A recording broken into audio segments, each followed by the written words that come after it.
Y en este episodio número 6 de Cero Presión no queremos empezar sino primero recordando y felicitando a nuestra querida compañera Kiara por su onomástico el día 1 de abril. Un fuerte abrazo de parte de todo el gran equipo, entiéndase la ironía, de producción de Cero Opresión. Ahora sí, empecemos.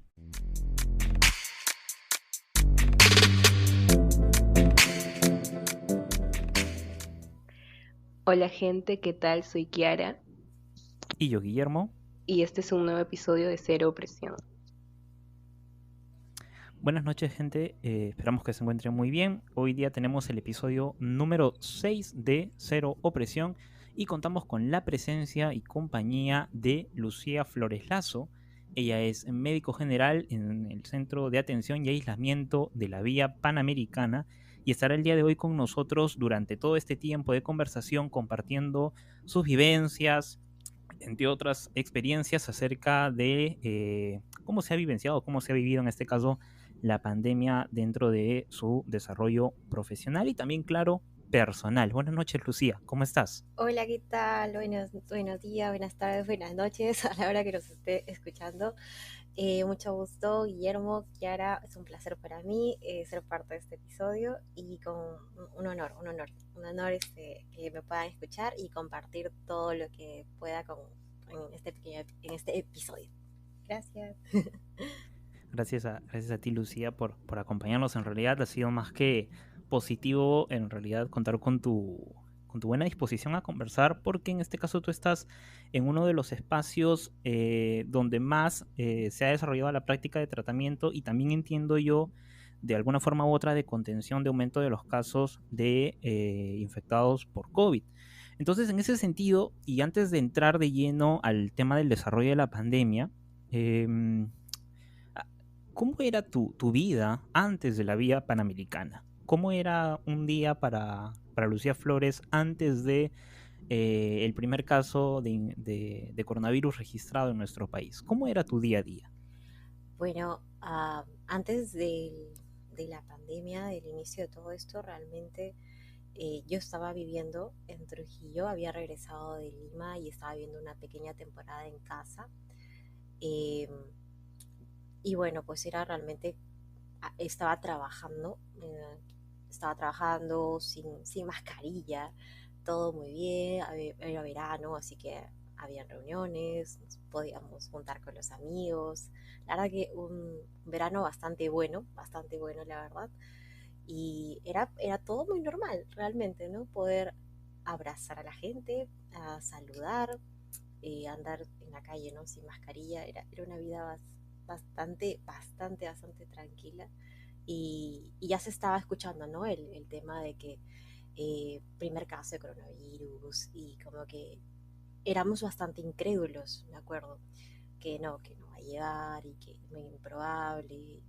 Y un momento a otro, eh, yo me acuerdo el 17 de marzo, en donde nos dicen, no, ya hay que, empieza, ¿no? Empieza esto y yo estaba trabajando en Trujillo, porque también yo estaba trabajando en Lima y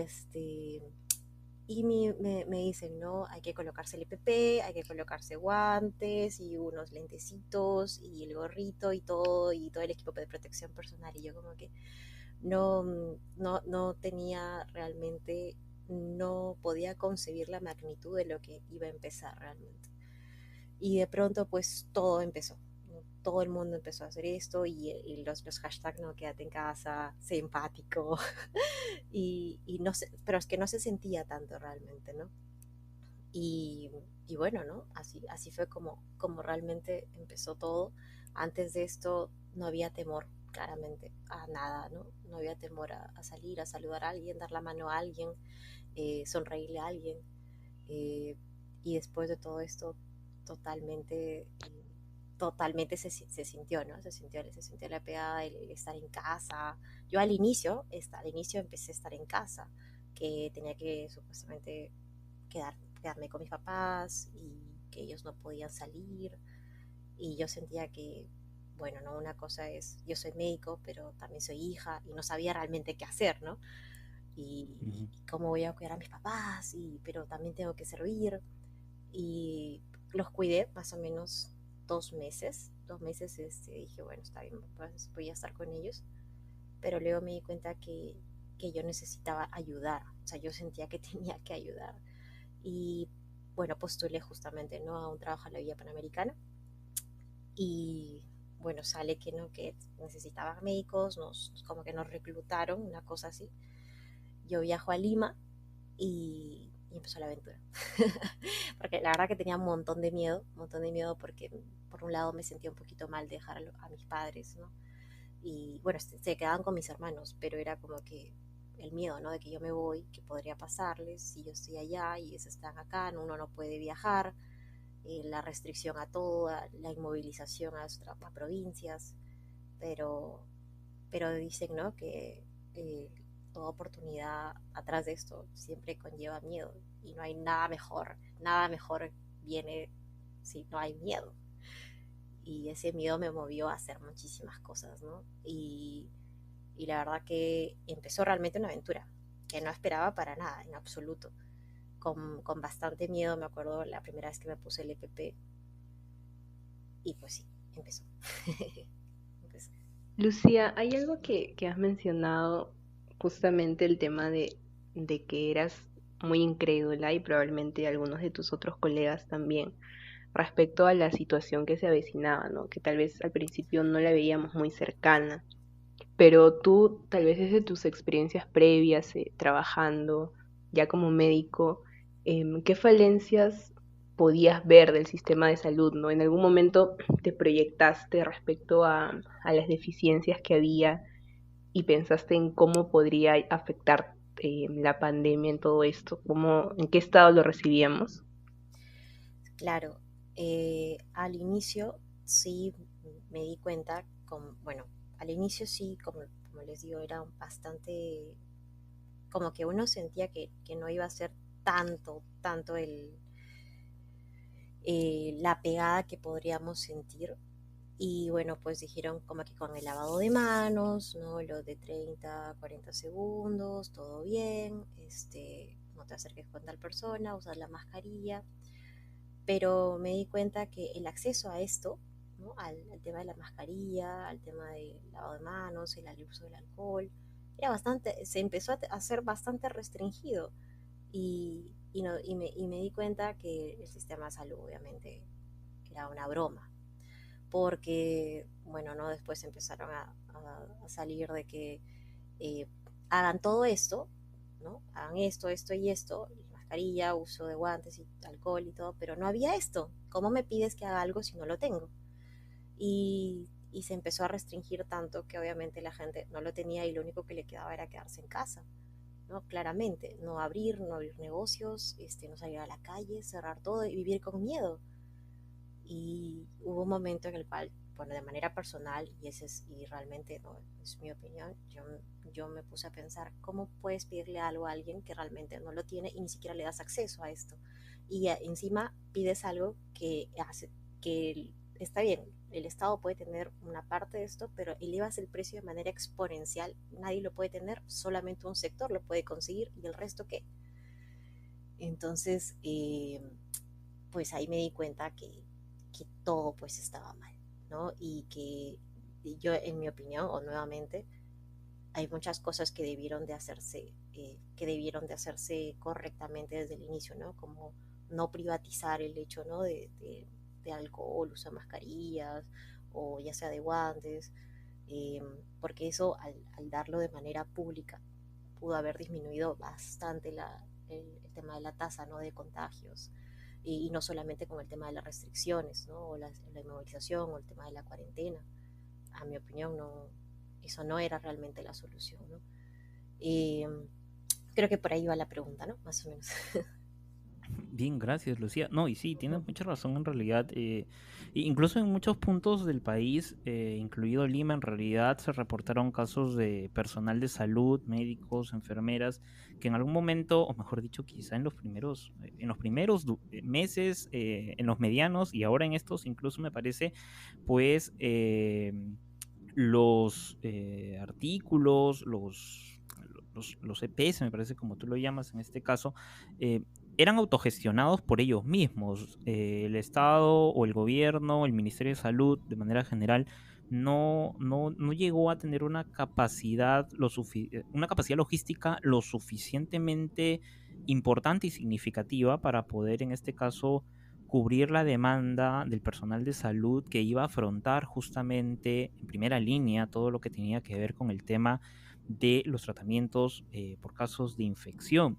Y justamente a partir ya de tu ingreso a la Vía Panamericana a través de esta convocatoria que tú has hecho mención, yo me preguntaba sobre qué capacitaciones, qué informaciones les daban a ustedes como personal médico, porque entiendo que la pandemia era una cuestión novedosa. O sea, era novedosa y a la vez chocante, porque como bien has descrito, nos agarraba en medio de un sistema de salud fragmentado, muy fracturado, quizá demasiado descuidado, con un personal que durante mucho tiempo ha venido siempre reclamando no solamente aumentos de sueldo, sino también mejoras laborales, en tanto puedan sentirse más respaldados para el desarrollo de sus actividades. Sin embargo, cuando tú entras a la villa ya para hacerte cargo de desarrollar esta labor, ¿qué les dicen a ustedes? ¿Cómo los capacitan? ¿Qué les dicen sobre el tratamiento? ¿Qué les dicen a ustedes sobre cómo llevar a cabo la gestión o básicamente de esta manera los cuidados de los pacientes que van a llegar a este lugar? Más o menos nos podría describir de manera general cómo es que ustedes los capacitan de manera inicial al entrar a la villa. Claro, a ver, cuando entramos, cuando llegamos, pues no nos dijeron, los vamos a reunir todos en la Vía Panamericana y vamos a conversar acerca de cuáles son los protocolos que tienen que seguir, ¿no? El aislamiento que tienen que hacer. Eh, Nos habían dado como que un protocolo bastante eh, ligero, por decirlo así, como que tienes que hacer, Ajá. tienes que, cuando empiece el día, te tienes que colocar, el EPP es el equipo de protección personal, perdón, no lo aclaré. Vas a dirigirte al sector donde vas a laborar, ya sea en torre o en carpa, y te tienes que colocar el EPP. Cuando vayas a comer, no pueden comer en grupo, tienen que comer separado, así era al inicio. Eh, Vivíamos en los departamentos con bastantes medidas realmente de protección. Al inicio sí fue así realmente, que teníamos que tener un... Más que nada yo sentía un miedo constante entre todos, y que no te podías acercar, que no podías comer juntos, y lo que vas a seguir, lo que vas a tener que hacer en torre, el trabajo es más que nada al inicio, vas a pasar visita con todo el PP puesto. Sí, hubo una cosa que no me gustó mucho, era que uno no estaba obligado obviamente a auscultar al paciente, y eso limitaba las capacidades como médico, ¿no? Porque tú dices, si yo no ausculto al paciente, ¿cómo voy a saber cómo progresa? Eh, pero, pero al inicio era de que si auscultabas bien, si no, no, porque era el tema de auscultar, era contacto con el paciente, ¿no? Básicamente eso.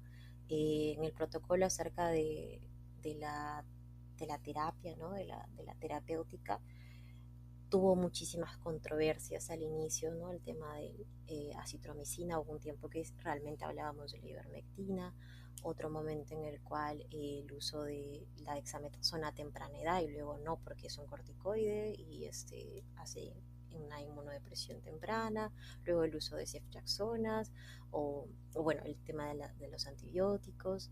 Y a medida que fue pasando el tiempo, y obviamente con todas las guías y las actualizaciones, realmente que se fue estructurando muchísimo mejor. Obviamente que recalcó bastante el eh, es prueba y error, ¿no? Ensayo y error. Eh, Porque si no, realmente nada hubiera salido como está saliendo hasta el momento, que creo que estamos haciendo una labor bastante buena. En lo que tenemos, realmente, en lo que tenemos, siento que sí lo podemos lograr hasta ahorita. Eh, Acerca me gustaría así mucho decir cómo era un día allí, pero era como que empezaba el día y realmente desayunábamos. Un poquito de risa el desayuno que recibíamos, pero bueno, era saludable, entre comillas, según los nutricionistas.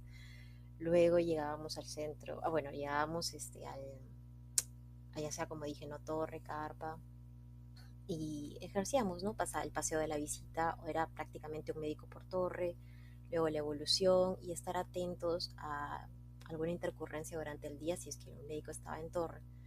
Las intercurrencias podían suceder, entonces el tema de colocarnos el EPP y quitarnos el EPP era bastante tedioso, porque estaban distribuidas las zonas en donde nosotros, en el lugar donde nosotros donde estaba el staff de médicos y las enfermeras, estaba dividido con unas rayitas rojas que decían como que hasta aquí contaminado y hasta acá no contaminado. Y era bastante tedioso porque a veces decías, oye, pero ya pasé aquí, ya se contaminó, entonces nadie pasa. Y bueno, entonces se empezaba a romper, poco a poco se empezó a romper estas reglas. ¿No? Luego, cuando era en carpa, yo cuando inicié en la Vía Panamericana, me acuerdo que mi primer turno fue en torre, mis 2 primeros turnos, y luego pasé a carpa. La carpa es la sala de observación actualmente, la carpa 1. Y abrimos la carpa. El primer día que se abrió la carpa fue en la noche, a las 10 de la noche. Y me acuerdo que dijeron, Molinelli va a mandar 45 pacientes en esta noche. Entraron 25, creo, nada más. Pero era el temor, porque los médicos que estaban en carpa era literalmente los que iban como que afrontar en ese momento a los pacientes que estaban entre moderados a severos. Y con el temor de que nos vamos a contagiar, no sé qué, pero ya estamos acá. Y nos pasaban guías del 2 de mayo o guías del Almenara. Y decíamos, no, ya, sí, que si está así, que si está leve, solamente damos esto, y que si está moderado, solo esto. Yo sentía que era un temor constante, un temor a diario del contagio, y que pues si yo me contagiaba iba a ser de lo peor, ¿no? Pero era como que algo que tenías que hacer, y en tu mente era, tienes que hacerlo, y tienes que hacerlo, y no hay de otra, porque si no lo haces tú, ¿quién más lo va a hacer? Y bueno, ¿no? Ese era el motivo, ¿no? Ese era el motor que, bueno, en mi caso era así, ¿no? Bueno. Sí, Lu, o sea, de hecho que es bastante interesante lo que nos cuentas, ¿no?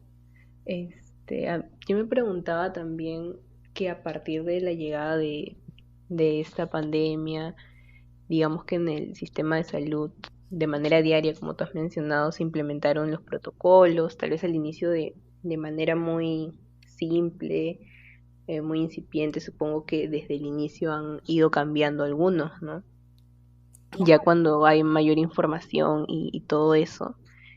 Pero tú, que has podido reconocer este espacio al menos, ¿podrías mencionar si tal vez a raíz de la pandemia han surgido nuevas deficiencias en el sistema de salud o al contrario se han reforzado las que ya existían? Se han dado a relucir, mejor dicho, muchas deficiencias que desde ya teníamos. Y bueno, no, pues y simplemente se han reforzado estas deficiencias, lamentablemente.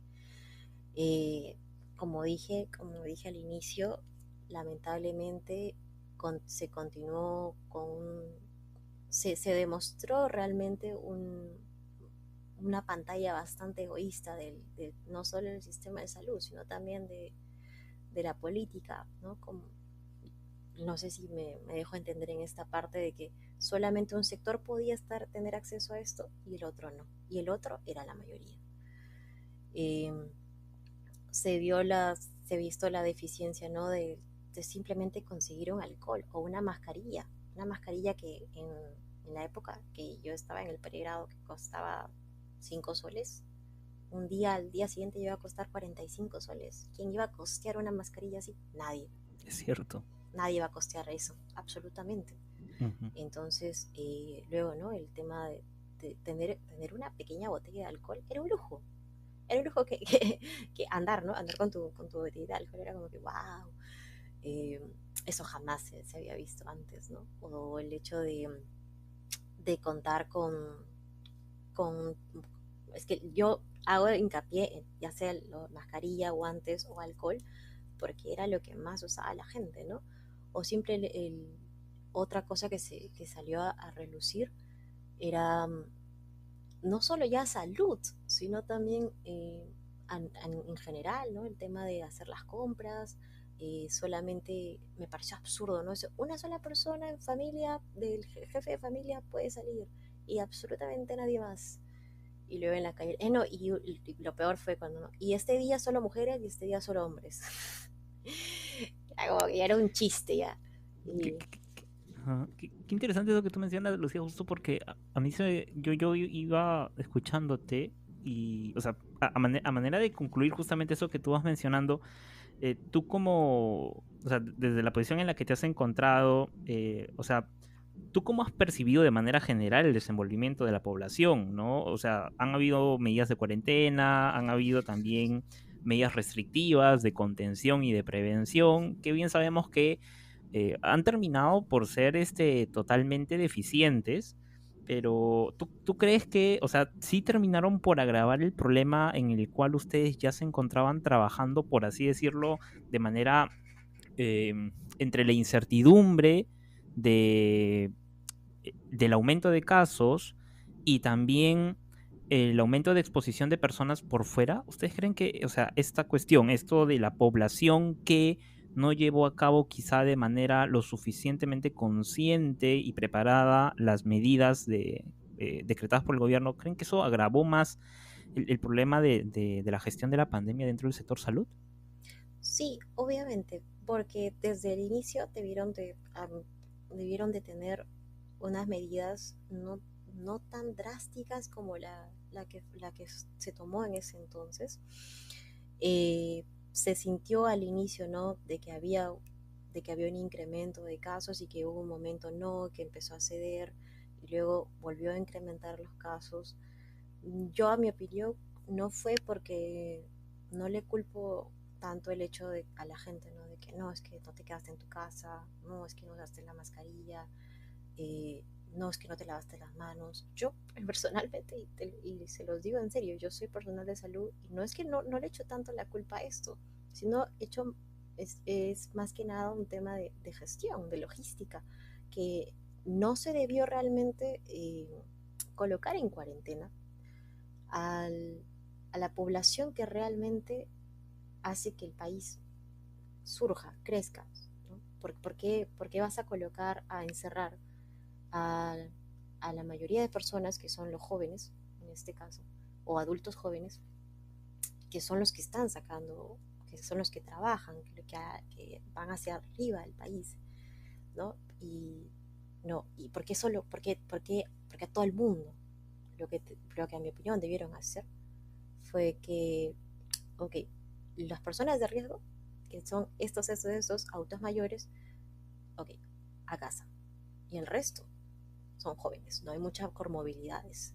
Pueden pasarla tal vez mal, pero necesitamos que el país no pare, en general el mundo. Y, y así, ¿no? Y eso iba a ser un poquito más tratable, a mi opinión, un poquito más llevadero, que realmente hacer una cuarentena que en ningún momento funcionó, ni sigue, ni funciona, y no va a funcionar tampoco actualmente. Claro, o sea, no es solamente un tema, o sea, en realidad no lo es, ¿no? O sea, no es un tema de echarle la culpa a la gente, porque como tú bien señalas, estamos hablando de gente de a pie que muchas veces ha tenido que vivir del diario, Claro, sino también es un tema de una deficiente gestión gubernamental, administrativa, en materia de salud, en materia de economía, de manera general en realidad, ¿no? O sea, fue una etapa crítica a todo nivel, no solamente en el sistema de salud, sino también incluso en el sistema educativo, con el tema de las clases virtuales, también lo fue en una crisis política, o sea, hemos tenido muchos problemas entre el Ejecutivo y el Legislativo, hemos tenido crisis en materia económica, el desempleo aumentó, la informalidad aumentó, o sea, todo convergió en un escenario llamado Perú y pues eso agravó aún más el problema que ya se venía desarrollando. Sin embargo, quiero regresar contigo al tema de los temores, porque me parece una dimensión muy importante, muy interesante que poder explorar. Tú señalabas, por ejemplo, de que habían zonas, ¿no? Zonas que al parecer para pasar de una a otra había que tener cierto cuidado, tener los instrumentos y el equipo adecuado para poder pasar. Con el tiempo, según ibas tú mencionando, si te he escuchado bien, esto ya como que se dejó de hacer, se pasó por alto, quizá por la prisa, quizá por simplemente ya, como se dice, simple dejadez, pero también el tema de la llegada de los pacientes, ¿no? O sea, ver la llegada de los pacientes con un sinónimo de temor a contagiarme y lo que eso pueda ocasionar en relación con mis círculos cercanos, dícese familia, dícese amigos, incluso personal, laboral con el que yo trabajo, ¿no? ¿Qué otros sentimientos, o sea, a raíz del temor o con los espacios en los que tú te has desarrollado, has podido percibir dentro del grupo con el que tú trabajas e incluso también tú a manera personal? Porque yo entiendo que tú también tienes una familia y entiendo que así como tú has experimentado temores, también tu familia los ha tenido que experimentar. ¿Nos puedes contar un poquito acerca de cómo ha sido esa cuestión afectiva que se ha desarrollado en este pequeño tiempo, por decirlo de esa manera? Bueno, de manera personal, el temor era, nuevamente, era algo que uno vivía, ¿no? Con temor cuando abríamos o sea, nos daban los departamentos y a veces nos cambiaban de cuarto. Teníamos que limpiar todo el departamento y desinfectarlo y todo, porque si no, no, COVID. O no podíamos comer junto a otra persona y se vivía ¿no? el miedo de que de pronto a tu amigo que estuviste con él hablando, dijeron que es COVID positivo y tú, no, yo también soy COVID. Tenía amigos que regresaban a casa, a sus casas, ¿no? en Lima, con su familia, y tenían, ¿no? Tenían que estar aislados en un cuarto, ¿no? Porque no podían contagiar y eso. Yo realmente, como vivía sola en Lima y pasaban los 15 días al inicio que uno vivía en la villa, y luego al inicio también era de que te quedabas una semana más de aislamiento y luego regresabas a tu casa una semana. Y decía como que, bueno, una semana sin, para ver si hacía síntomas o no, y luego regresabas a tu casa. Y bueno, yo no tenía tanto miedo de contagiar a mi familia porque no estaba acá. Eso sí, no los podía ver por el tema de que si yo viajaba a Trujillo podía contagiarlos. Mi, mi familia sí fue un poquito más. Mi mamá me di cuenta que a ella le chocó un poquito más porque ella sí no salía de casa, no quería ni siquiera ir al frente de mi casa, hay una tienda, no quería ni ir ahí. Mi papá sí lo tomó como que un poco más, no le gustó tanto porque él era una persona un poquito más activa y todo eso, ¿no? En cuanto a mis hermanos son de salud. Mi hermano mayor es farmacéutico, así que todo el día tenía que estar en la farmacia, y mi otro hermano es médico también, así que todo el día tenía que estar en el hospital. Así que como que con ellos no era. Ellos realmente siguieron su vida. Sí había el miedo, no veían a mis padres. Eh, yo por mi cuenta, pues sí, al inicio sí, ¿no? Tengo que decirlo, el miedo era tanto que no, uno no podía estar tranquilo, uno no podía estar tranquilo porque no, es que me voy a contagiar de COVID y todo va a ir mal, pero realmente para mí el miedo ya se fue disipando, se fue alejando poco a poco porque dije, bueno, la mayoría de mis amigos se han contagiado de COVID y yo no. Eh, pues por algo será. Y yo sentía como que, bueno, todo bien, si todo va bien, bien. Empecé, más que nada, en todo ese tiempo, a hacer un montón de ejercicio. A hacer un montón de ejercicio, de cambiar hábitos, tenía un poquito malos los hábitos de vida, y comer súper saludable. Y poco a poco realmente el miedo se fue yendo, y luego aceptando la realidad, ¿no? Bueno, si me contagio de COVID, pues está bien, tendremos la mejor actitud. eh, porque la actitud prima realmente cuando uno se contagia de COVID. Tenemos la mejor actitud, sería una paciente joven, pero todo bien, y realmente esto siempre iba en mi cabeza. Si yo no lo hago, nadie más lo va a hacer. Aquí estoy yo y yo lo voy a hacer bien, y yo tengo que hacer todo lo posible para, para estar bien, ya no solo por mí, sino también por los pacientes, ¿no? Eh, como que dándome ánimos, esa era la verdad, dándome ánimos día tras día, eh, porque no había de otra, ¿no? Mm, muchísimas cosas más realmente porque hay algunas cosas que uno veía diariamente, como morir a mucha gente, sobre todo en los meses de agosto, septiembre. Esa era la parte más chocante. Y ahora en enero, febrero, no, marzo, pero morir gente todos los días era un momento en el cual yo decía, esto me va a chocar en algún momento, o sea, esto definitivamente me va a mover. Claro que sí, ese día llegó, me acuerdo, porque ver morir a mucha gente y decir como que, ok, pero tengo que seguir atendiendo a tal paciente y esa intercurrencia y ayudar acá y caminar y el calor y el frío, ¿no? Porque el año pasado hubo frío justo esos meses, invierno y ahora el calor, que era horrible. Eso de alguna forma, no, yo pensé que me iba a ser un poco insensible, la verdad, pero no, te hace una persona bastante empática, pero ya al extremo, que lo que sea que tengas, o sea, lo que sea, los problemas que tengas, son absolutamente nada cuando tienes a tu paciente frente a ti. Y, y eso te hace querer más lo que haces y hacer todo lo posible, así, todo lo que esté absolutamente en tu alcance por salvar una vida. Mucha gente realmente, me di cuenta en esos meses, que minimizaba lo que hacía o que pensaba lo que nosotros hacíamos o que pensaba que no hacíamos lo suficiente. Hasta yo misma me creí, oye, no hago lo suficiente, faltan más cosas. Y obviamente faltan más cosas, pero realmente en lo que tenemos y en lo que nos podemos alcanzar o tener mi centro laboral, realmente hacemos todo lo que podemos. Y eso no, siento que a mí y a todo mi equipo de trabajo nos ha hecho más fuertes, nos ha hecho más unidos. Definitivamente el trabajo en equipo es vital. Y, y sí, bastante actitud positiva. Todos los días decir yo puedo, yo puedo, yo puedo y tú también vas a poder, obviamente que sí. Y bueno, ¿no? Eso, por eso digo, la actitud positiva primaba, definitivamente primaba. Miedo, sí, pero adelante, ¿no? Claro, Lu, aparte tú justamente estás hablando de todos estos temores, ¿no?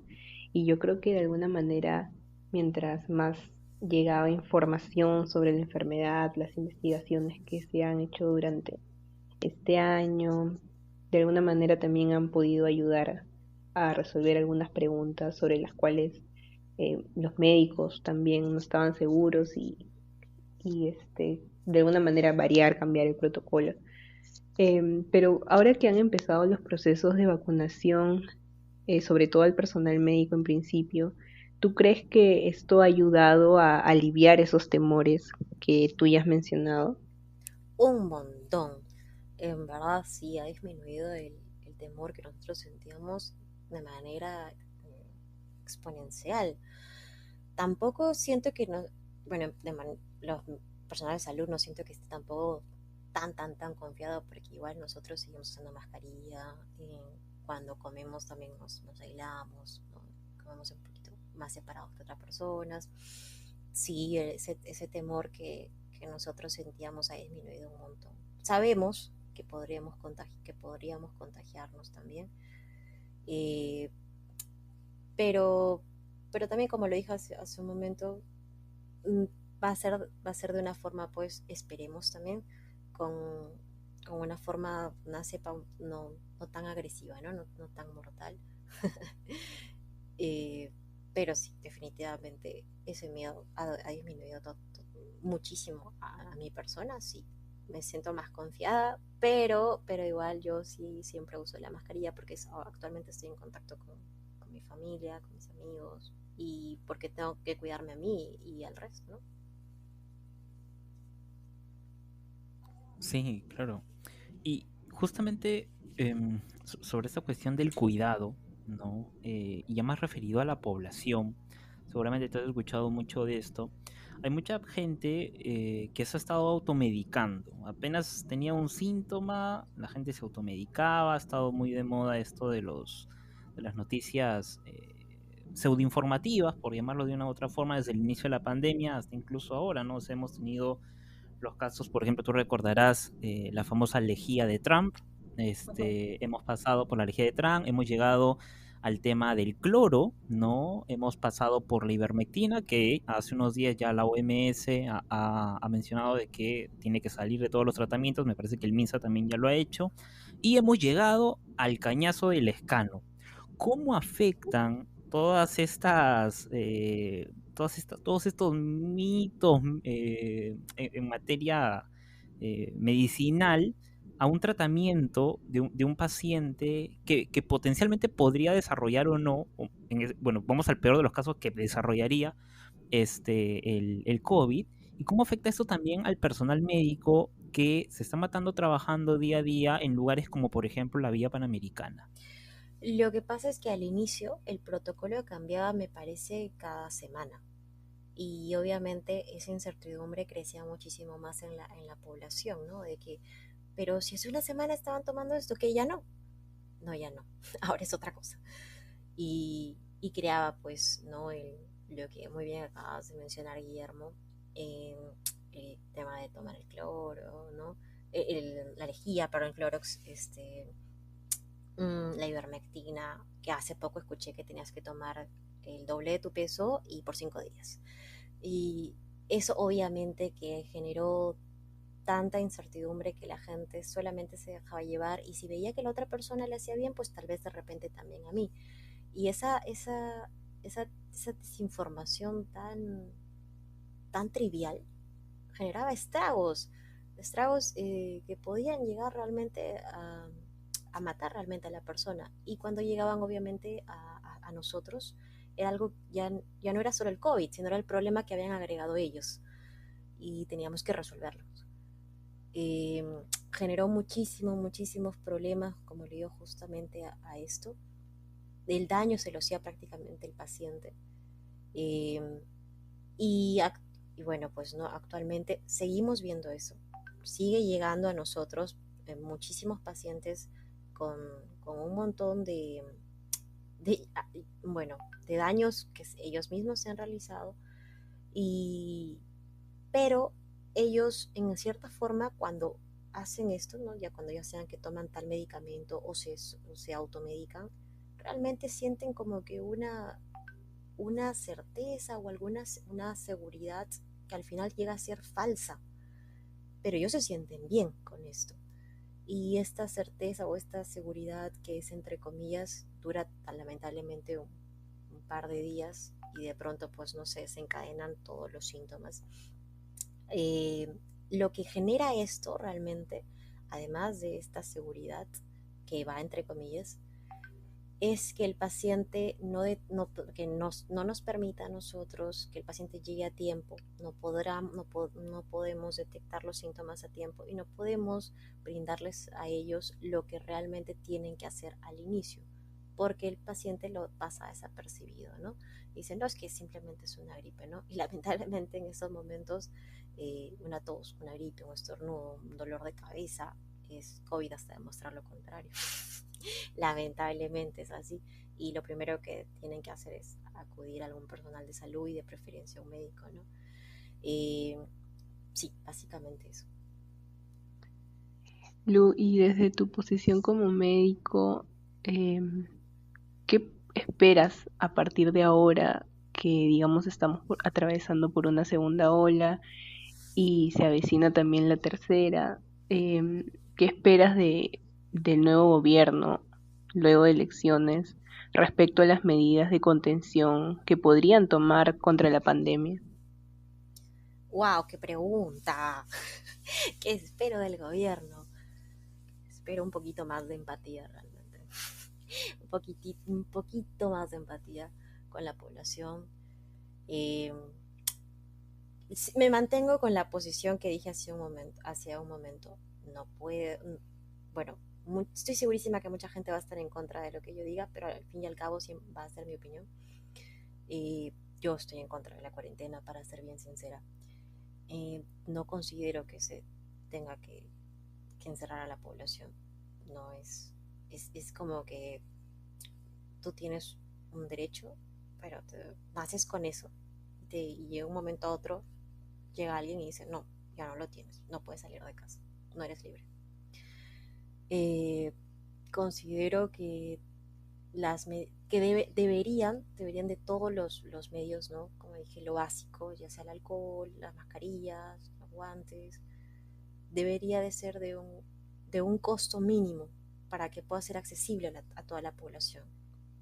Y por ende, pues, al ser accesible, sí disminuiría sumamente, ¿no?, el tema del contagio.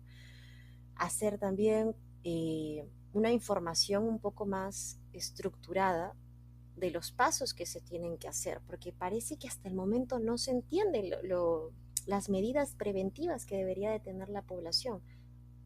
En medicina, o mejor dicho, en salud, todo se basa en prevención, que eso debería ser lo primordial.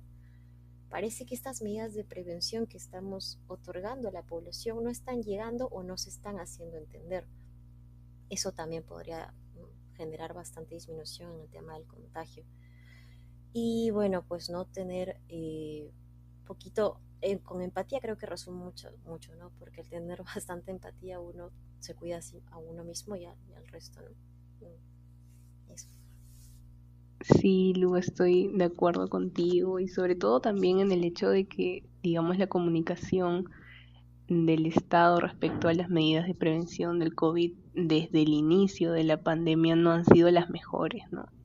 E incluso han habido momentos en los que han sido muy malas, ¿no? En el sentido de culpar a la población de la situación en la que estamos, ¿no? Entonces sí, creo que ese es un aspecto muy importante en el que deberíamos mejorar. Y bueno, te agradezco más bien por tu tiempo, te agradecemos Guillermo y yo por tu tiempo de poder compartir con nosotros tu experiencia. No sé si quisieras dar algunas palabras de despedida. Encantada realmente de poder contribuir a su podcast. Ha estado genial las preguntas. Espero que se me haya podido entender. Es un placer haber conversado con ustedes. Y la verdad que sí, un honor totalmente. Al fin y al cabo, todos tenemos nuestras opiniones, todo se respeta y todo es válido, todo contribuye.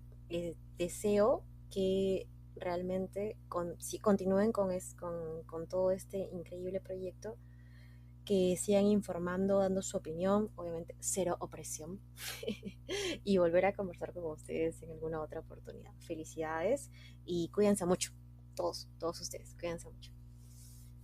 Muchas gracias, Lucía, por tu presencia y por tu buen ánimo para poder conversar el día de hoy. Los deseos son más que bien recibidos y también esperamos que tú, tanto como todo el personal de la Vía Panamericana, que está día tras día al frente de la pandemia y de los infectados, pues puedan tener un mejor apoyo. Empatía, gestión, coordinación, información con canales efectivos, ha sido un poco de todo lo que hemos conversado el día de hoy, además de temores que ya al parecer se van disipando con la llegada de las vacunas y que esperemos en el mediano y corto plazo, esperemos pueda tener un mejor desenlace. Ha sido Lucía Flores Lazo con nosotros el día de hoy. Muchas gracias por su participación. Así que ya saben, gente, por favor, suscríbanse al canal de YouTube y también a nuestra plataforma en Spotify y pásense también por el Instagram de Cero Presión para poder chequear por ahí los otros episodios que ya tenemos colgados en las diferentes plataformas. Esto ha sido todo por el día de hoy. Nos vemos hasta la siguiente semana. Esto ha sido Cero Opresión.